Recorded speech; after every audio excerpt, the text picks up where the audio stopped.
இனி summer holidays கண்ணு கால் GT ஹாலிடேஸ்க்கு பண்ணு. GT holidays, south India's #1 travel brand.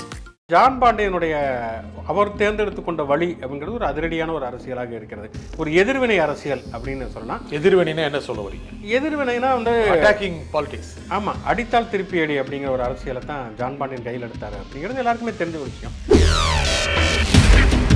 கிருஷ்ணசாமியும் சரி ஜான் பாண்டியனும் சரி அதில் வந்து தடுமாறி இருக்கிறார்கள், கொஞ்சம் பின்னடைவுகளை சந்தித்து இருக்கிறார்கள் அப்படிங்கிறதையும் நம்ம ஒத்துக்கொள்ளணும். குறிப்பாக பார்த்தோம் அப்படின்னு சொன்னால் வந்து கிருஷ்ணசாமி இதுவரைக்கும் பேசியிருந்த ஒரு அரசியலுக்கு முற்றிலும் நேர்மாறாக வந்து 5 வருஷமாக வேற ஒரு அரசியல் பேசிட்டு தேர்தல் நேரத்தில் அதையும் விட்டுட்டு இன்னொரு ADMK bro ADMK stand, anti BJP stand அப்படின்னு போகிறப்ப அது வந்து அதுக்கு அப்போ நீங்கள் உங்களுடைய சுயநலத்துக்காக நீங்கள் நினச்சா மாறிக்கிட்டே தான் இருப்பீங்களா? ஜான் பாண்டியன், டாக்டர் கிருஷ்ணசாமி 2 பேருமே அறியப்பட்ட தலைவர்கள். திமுக வேட்பாளராக நிற்கக்கூடிய ராணி வந்து ரொம்ப புது கேண்டிடேட் தான். வந்து நீங்கள் இந்த தொகுதி மட்டும் இல்லாமல் தமிழ்நாடு முழுக்கவே பார்த்தீங்கன்னா வந்து இப்போ 2.5 ஆண்டுகள் திமுகவுடைய ஆட்சி நடந்திருக்கிறதுங்கிறப்ப அப்போ வந்து திமுக எதிர்ப்பு வாக்குகள் அப்படிங்கிறது எப்பயுமே தமிழ்நாட்டில் இருக்கிறது வந்து அதுதான் பெரும்பாலும் ஏடிஎம்கே அறுவடை செய்திருக்கிறது. அதிலும் குறிப்பாக பார்த்தோம்னா இவங்க 2 பேருமே பெருந்தலைகள். தேவேந்திர வெள்ளாளர்களில் ஜான் பாண்டியனுக்கு இணையான தலைவராக டாக்டர் கிருஷ்ணசாமி, அல்லது கிருஷ்ணசாமிக்கு இணையான தலைவராக ஜான் பாண்டியன் இருக்கிறாரு. அப்படிங்கிறப்ப அது இன்னுமே கூடுதலாக சிதறுவதற்கான வாய்ப்புகள் தான் இருக்கும். அப்படிங்கிறப்ப வந்து ஒரு புதுமுக வேட்பாளராக இருக்கக்கூடிய ராணி இவங்களை வந்து ஃபீட் பண்ணுறதுக்கான வாய்ப்புகள் நிறையவே இருக்குது. ஒரு திமுகவில் இருந்து ஒரு அதிமுகவில் இருந்து அல்லது ஒரு பிஜேபியில இருந்து ஒரு கேண்டிடேட், தலித் கேண்டிடேட் இருந்தால் கூட அவர் ஒரு திமுக வேட்பாளராகவும் பிஜேபி கேண்டிடேட்டாகவும் பார்ப்பாங்க. இப்போ ஒரு கிருஷ்ணசாமியோ திருமாவளவனோ வந்து அந்த தொகுதியில் நிற்கிறப்ப வந்து அவங்கள வந்து நேரடியாக அந்த சாதியினுடைய அடையாளமாக மற்ற சாதிக்காரர்கள் பார்ப்பதற்கான வாய்ப்புகள் அதிகம் அப்படிங்கிறத பார்க்கலாம்.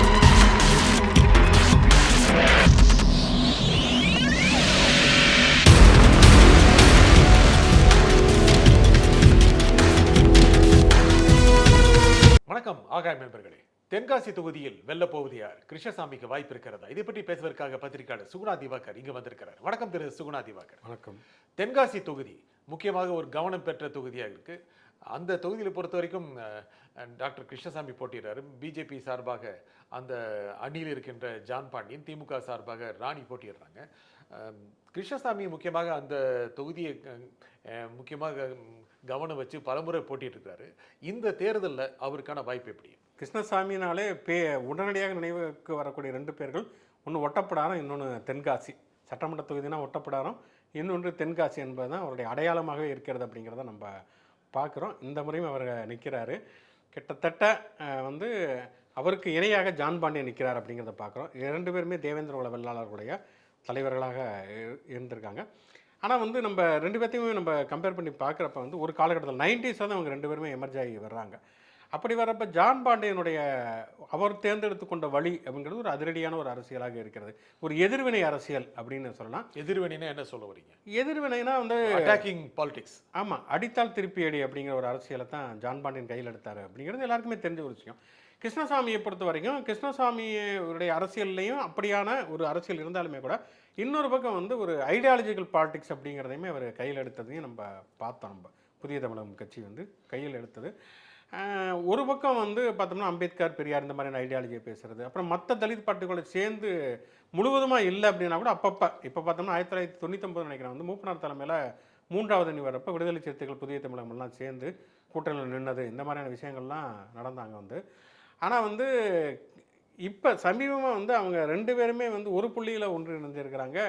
தேவேந்திர குல மக்களை வந்து பட்டியல் வெளியேற்றம் செய்வது அப்படிங்கிற ஒரு விஷயம். ஆனால் இப்போ 2 பேருமே தனித்தொகுதியில் தான் நிற்கிறாங்க.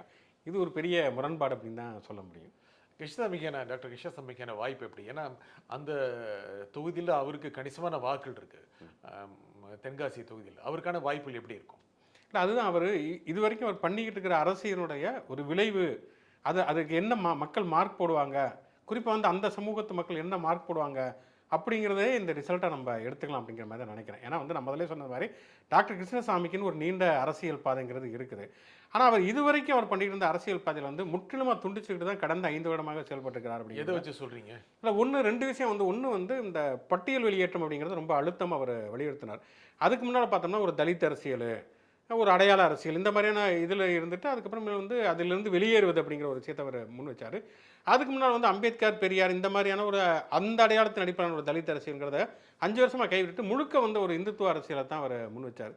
அது கவர்னர் என்ன செஞ்சாலும் ஆதரிக்கிறது, மோடி என்ன செஞ்சாலும் ஆதரிக்கிறது, அண்ணாமலை என்ன செஞ்சாலும் ஆதரிக்கிறது, அந்த மாதிரியான ஒரு அரசியலை தான் அவர் தொடர்ச்சியாக முன் வச்சார் அப்படிங்கிறத பார்க்குறோம். ஆனால் இப்போ வந்து அவர் வந்து அதுக்கு எதிரணியில் நிற்கிறாருங்கிறதையும் பார்க்குறோம். அதிமுக கூட்டணியில் அவர் இருக்கிறாருங்கிறப்ப அந்த கிரெடிபிலிட்டிங்கிறது கண்டிப்பாக டாக்டரை பொறுத்த வரைக்கும் அது கேள்விக்குள்ளாகி இருக்கிறது.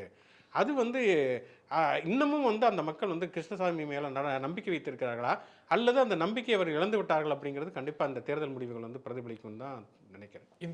அந்த தொகுதியை பொறுத்த வரைக்கும் தேவேந்திரகுல வேளாளர் சமூக மக்கள் கிட்டத்தட்ட 13% இருக்காங்க. பறையர் சமூக மக்கள் 7%. முக்கியமாக தேவேந்திரகுல வேளாளர் சமூக மக்களுக்கும் ஓரளவு எதிர் மனோநிலையில் இருக்கிற சமூகம் அப்படின்னா மறவர் சமூக மக்கள், அவங்களும் 17% இருக்காங்க. நாடார் சமூகம் ஒரு 10%.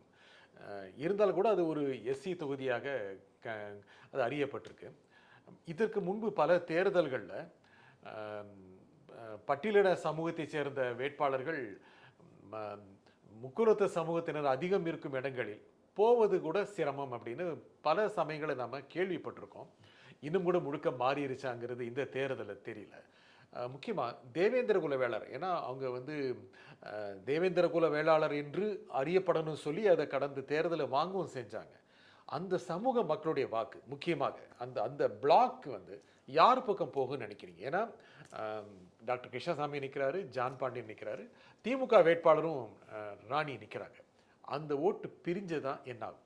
குறிப்பாக அந்த பட்டியல் வெளியேற்றம்ங்கிற ஒரு கோரிக்கை இருக்கு இல்லையா, அது கிட்டத்தட்ட ஒரு 5 ஆண்டுகளில் இருந்து ஒரு 7 ஆண்டுகள் வரைக்கும் தொடர்ச்சியாக முன்வைக்கப்படுகிறது.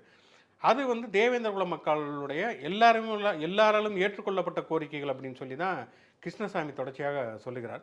ஆனால் அது உண்மையா அப்படிங்கிறது இந்த தேர்தலில் பிரதிபலிக்கும் அப்படிங்கிற மாதிரி நினைக்கிறேன். ஏன்னா வந்து அவங்க பட்டியலை விட்டு வெளியேற்றம் செய்யப்பட்டு விட்டால் அவங்க இதுவரைக்கும் அனுபவித்துக் கொண்டிருக்கக்கூடிய இடஒதுக்கீடுங்கிறது மிகப்பெரிய கேள்விக்குள்ளாகும்.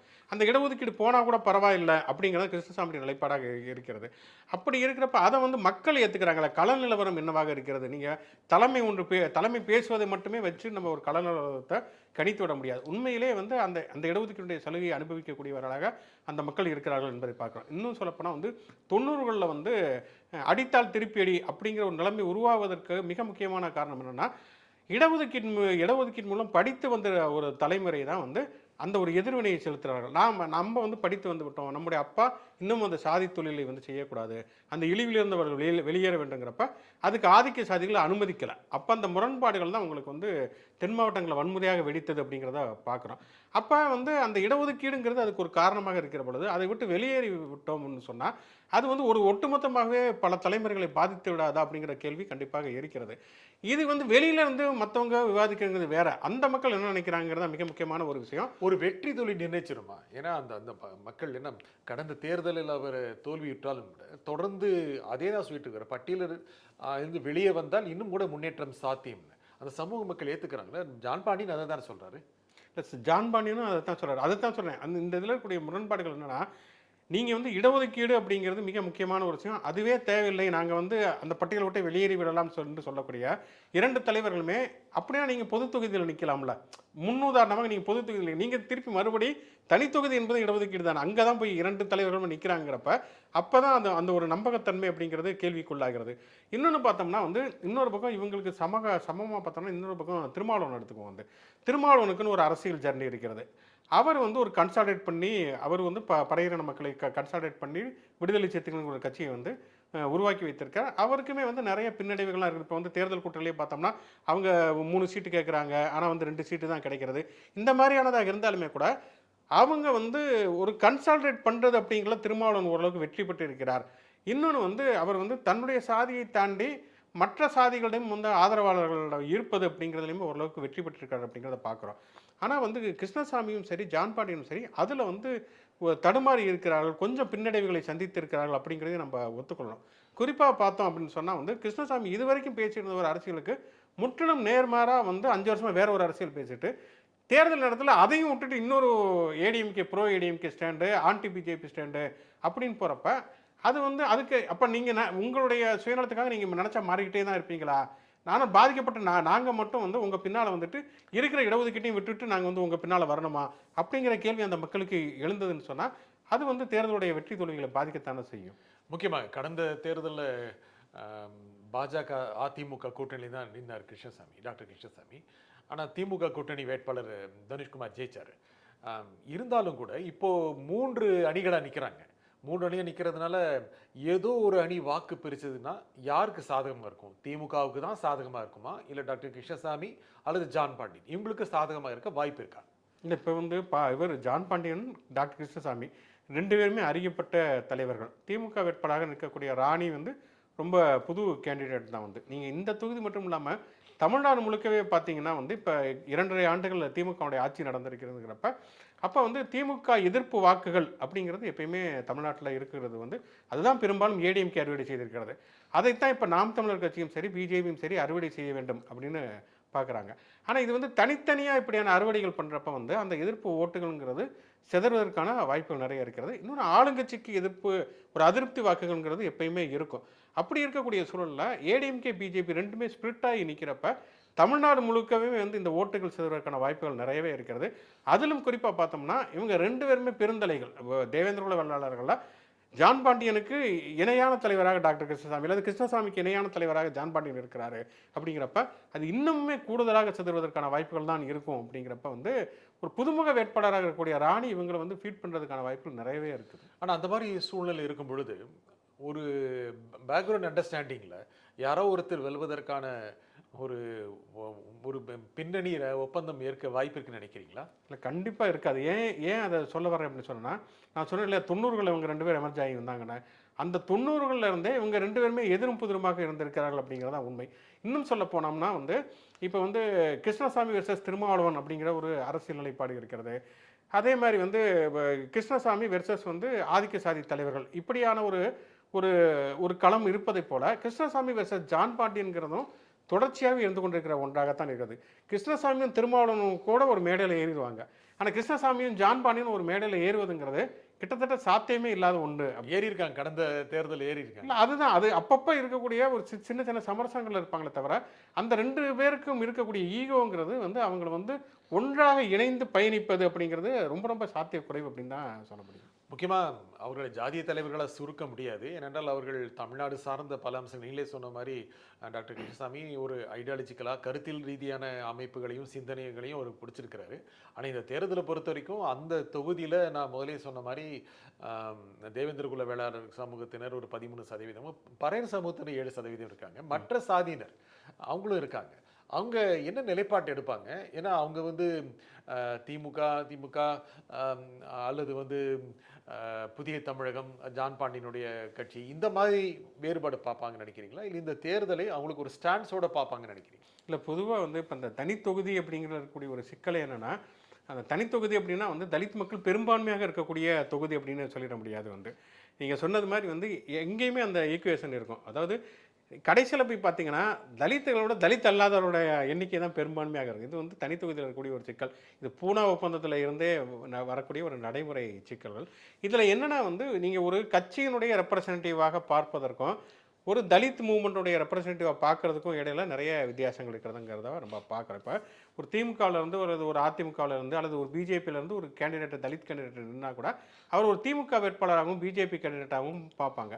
இப்போ ஒரு கிருஷ்ணசாமியோ திருமாவளவனோ வந்து அந்த தொகுதியில் நிற்கிறப்ப வந்து அவங்கள வந்து நேரடியாக அந்த சாதியினுடைய அடையாளமாக மற்ற சாதிக்காரர்கள் பார்ப்பதற்கான வாய்ப்புகள் அதிகம் அப்படிங்கிறத பார்க்குறோம். இப்போ நீங்கள் வந்து மற்ற சாதிக்காரங்க ஓட்டு போடுவாங்கங்கிறத அது ஒரு பக்கம் வச்சுக்கோ. வந்து இந்த கூட்டணியில் இருக்காங்களே, இப்போ கிருஷ்ணசாமியுடைய கூட்டணி ஏடிஎம்கே கூட்டணியில் இருக்கக்கூடிய மற்ற சாதிக்காரர்கள், அதிமுக கூட்டணியில் இருக்கக்கூடிய மற்ற சாதிகள், பிஜேபி கூட்டணியில் இருக்கக்கூடிய மற்ற சாதிக்காரர்களே அவங்களுக்கு ஓட்டு போடுவாங்களா அப்படிங்கிறது ஒரு கேள்விக்குறியான ஒரு விஷயம். ஏன்னா வந்து இப்போ திருமாவளவனுக்கு கூட நீங்கள் இந்த கேள்வியை பொருத்தி பார்க்கலாம். சிதம்பரம் தொகுதியில் இப்போ திமுக கூட்டணியில் இருக்கவங்களாம் ஓட்டு போட்டுருவாங்களா அப்படின்னு கூட கேள்வி வைக்கலாம். ஆனால் என்னென்னா குறைந்தபட்சம் திருமாவளவன் வந்து ஒரு கன்சிஸ்டன்ஸாக திமுகவோட தொடர்ச்சியான ஒரு பயணத்தை வந்து ஒரு 10 ஆண்டுகளாக அவர் தொடர்ச்சியாக முன்னெடுத்துட்டு வந்துருக்கிறார்.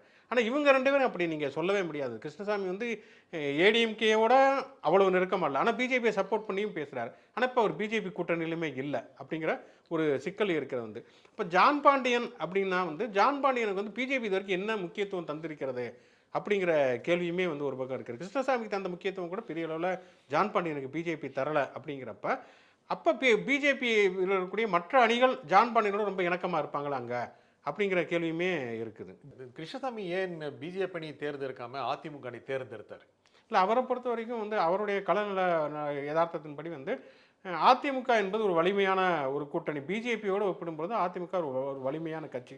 இன்னொன்று அவர் என்ன நினச்சிருந்திருக்கலாம் வந்து அதிமுக கூட்டணியில் இருக்கக்கூடிய பெரும்பான்மையான கட்சிகள் அதிமுகவோட தான் தொடரும். தமாகவாக இருந்தாலும் சரி, அல்லது புரட்சி பாரதம் கட்சியாக இருந்தாலும் சரி, இவங்கெல்லாம் வந்து இது பாமகவும் தேமுதிகவும் கூட வந்து இந்த கூட்டணிக்குள்ளே வரும் அப்படின்னு அவர் நினச்சிருக்கலாம். ஆனால் வந்து கணக்கில் வேறு வேறு போயிடுச்சு. புரட்சி பாரதம் கட்சியெல்லாம் இருக்குது, ஆனால் அவங்க ஒரு சீட்டு கூட ஒதுக்கலை. தமாக அந்த பக்கம் போயிட்டாங்க, தேமுதிக மட்டும் இங்கே வந்திருக்காங்க, பாமக அங்கே போயிருக்காங்க அப்படிங்கிற ஒரு விஷயத்தை பார்க்குறோம். அப்படி பார்த்தா கூட அந்த கூட்டணியில் பிஜேபி கூட்டணியில் பாமக மட்டும்தான் இருக்கலே பெரிய கட்சியாக இருக்காங்க வந்து. மற்ற எல்லாமே உதிரி கட்சிகளாக இருக்கிறாங்க அப்படிங்கிற ஒரு விஷயத்தை தான் நம்ம பார்க்குறோம். அப்படி ரெண்டையும் கம்பேர் பண்ணி பார்க்குறப்ப பிஜேபி கூட்டணியோட ஏடிஎம்கே பெஸ்ட்டு அப்படிங்கிறதான் கிருஷ்ணசாமி. எதிர்காலத்தில் திட்டம் வச்சிருப்பாரா? இப்போ எதிர்காலத்தில் தான் அவருடைய முதல்ல அவருக்கான வேலை திட்டம் என்ன அப்படிங்கிறது தான் இன்றைக்கி ஒரு கேள்விக்குறியாக இப்போ அடுத்தடுத்த கட்டத்துக்கு போகிறது. இப்போ விடுதலை சிறுத்தைகளுக்கு ஒரு அஜெண்டா இருக்கிறது. அவங்க வந்து முட்டி மோதி ஒன்று பண்ணுறாங்க. இன்றைக்கி அவங்க ஒரு சீட்டு கிடைக்கும் கிடைக்கல அப்படிங்கிறத தாண்டி அடுத்தடுத்து வந்து அவங்க ஏதோ ஒரு வகையில் வந்து முன்னேறிக்கிட்டு இருக்கிறத நம்ம பார்க்குறோம். ஆனால் கிருஷ்ணசாமி ஒரு 15 ஆண்டுகளுக்கு முன்பு கிருஷ்ணசாமி அடைந்த ஒரு செல்வாக்குங்கிறது இன்றைக்கி இருக்குதா அப்படின்னு கேட்டோம்னா கண்டிப்பாக இல்லை அப்படின்னு தான் சொல்ல முடியும். அப்படி ஒரு தெளிவான ஒரு எதிர்காலம் நோக்கிய ஒரு திட்டம்ங்கிறது கிருஷ்ணசாமிகிட்ட இல்லை. அது ஒரு குழப்பமான ஒரு மனநிலை தான் இருக்கான்னு தான் நினைக்கிறேன். ஆனால் அந்த பகுதியை பொறுத்த வரைக்கும் அவரை அவர் நம்புகின்ற கணிசமான வாக்கள் இருக்கத்தானே செய்யுது. இல்லை, அதுதான் அது இருக்குது. ஆனால் அது தொடர்ச்சியாக அவரோடு சேர்ந்து பயணிக்குமா அப்படிங்கிறத கண்டிப்பாக இந்த தேர்தல் முடிவுகள் சொல்லுங்கள். ஏன்னா அதனால தான் நான் சொன்னேன் வந்து அந்த கிரெடிபிலிட்டி அப்படிங்கிறது கிருஷ்ணசாமி மேலே ஒரு கேள்விக்குறியாக மாறி இருக்கிறது. ஒன்று பட்டியல் வெளியேற்றுங்கிறது ஒன்று, இன்னொன்று பிஜேபி ஆதரவு அப்படிங்கிறது ஒன்று. பிஜேபி பொறுத்த வரைக்கும் என்னென்னா வந்து இந்த சோசியல் இன்ஜினியரிங்கிற ஒரு விஷயத்தை தொடர்ச்சியாக வந்து பல மாநிலங்களில் பரிசோதித்து பார்த்தாங்க. அது ஓரளவுக்கு வெற்றியையும் கொடுத்தது. தமிழ்நாட்டில் அது பெருசாக நடக்கலை. அவங்க தேவேந்திர குல வேளாளரை வச்சு தான் முதல்ல அந்த சோசியல் இன்ஜினியரிங்கிற ஒரு விஷயத்தையே அவங்க ஆரம்பித்தாங்க. ஆனால் அது வந்து அதுக்கு மேலே டேக் ஆஃப் ஆகலை அப்படிங்கிறத நம்ம பார்க்குறோம். இப்போ கிருஷ்ணசாமி அதை ஒரு கட்டம் வரைக்கும் பிஜேபியோட சேர்ந்து எடுத்துகிட்டு போனார். டக்குன்னு கீழே போட்டுட்டு திருப்பி ஏடிஎம்கேயோட அவர் திருப்பி வந்துட்டாருங்கிறப்ப வந்து இவரை நம்பி போகிறதுங்கிறது நமக்கு வந்து எந்த அளவுக்கு பயனளிக்கும் அப்படிங்கிற ஒரு கேள்வியுமே அந்த மக்கள் நம்ம இருக்கும் தானே. ஆனால் அந்த பகுதியில் அவரை நம்பிய வாக்காளர் இருக்க தானே செய்கிறாங்க. கிட்டத்தட்ட 1.2 லட்சம் வாக்காளர் இருக்காங்கல்ல. கிருஷ்ணசாமிக்காக மட்டுமே ஓட்டு போடுறவங்க இருக்காங்கல்ல. இல்லை, அதுதான் இருக்காங்களா இல்லையாங்கிறத நம்ம தேர்தல் முடிவுகளில் சொல்ல முடியும். ஏன்னா வந்து கடந்த தேர்தலும் அவருடைய வாக்கு வங்கியை கிட்டத்தட்ட ஒரே மாதிரி காமிச்சிட்டு வந்திருக்கிறார். தோற்றாலும் கூட காமிச்சிருந்திருக்காரு. 2011 சட்டப்பேரவை உறுப்பினர் ஓட்டப்பட்டார், 16 தோட்டார், 19 மக்களவைத் தேர்தலில் தோத்தார், 21 தோத்தார். இருந்தாலும் கூட அவருக்கான ஒரு வாக்கு வங்கி, அவரை நம்பிய வாக்காளர்கள், அவருடைய கொள்கைக்கு அவருடைய பேச்சுக்கு செவி மடுக்கின்றவர்கள் இருக்கிறாங்களா? அது பெரிய சேஞ்ச் இருக்குன்னு நினைக்கிறீங்களா? இல்லை, இதில் 2 விஷயம் பார்க்கணும். ஒன்று என்னென்னா ஜான் பாண்டியனும் நிற்கிறார் அப்படிங்கிறத நம்ம பார்க்குறோம். அப்போ வந்து அந்த கிருஷ்ணசாமிக்கு இருக்கக்கூடிய தேவேந்திர குல வேளாளர் வாக்குகள் வந்து ஸ்பிளிட் ஆகி ஜான் பாண்டியனுக்கும் போவதற்கான சாத்தியங்கள் ஒன்று இருக்கிறது.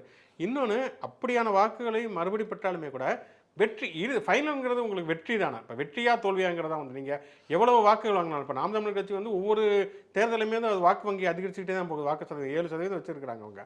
ஆனால் நீங்கள் ஃபைனலாக நீங்கள் ஒரு ஓட்டில் ஜெயித்தாலும் எம்எல்ஏவா எம்பி அப்படிங்கிறது இன்றைக்கி கேள்வியானதாக இருக்கிறப்ப அது வந்து அதை வந்து வெற்றியை சாத்தியமாக்குமா அப்படிங்கிற கேள்வி தான் இன்றைக்கி மிக முக்கியமான ஒரு கேள்வியாக இருக்கிறது. அப்படி சாத்தியமாக்கக்கூடிய அளவுக்கான வாக்குகள் இல்லை அப்படின்னு தான் நினைக்கிறேன் நான். இந்த நிகழ்ச்சியில் உங்கள் கருத்துக்களை குறிப்பிக்காக திரு சுகுணா தேவாகர் மிக்க நன்றி. நன்றி. மீண்டும் ஒரு நிகழ்ச்சியை சந்திப்போம். நன்றி, வணக்கம். இனி சம்மர் ஹாலிடேஸ் கண்ணு கால் ஜிடி ஹாலிடேஸ்க்கு பண்ணு.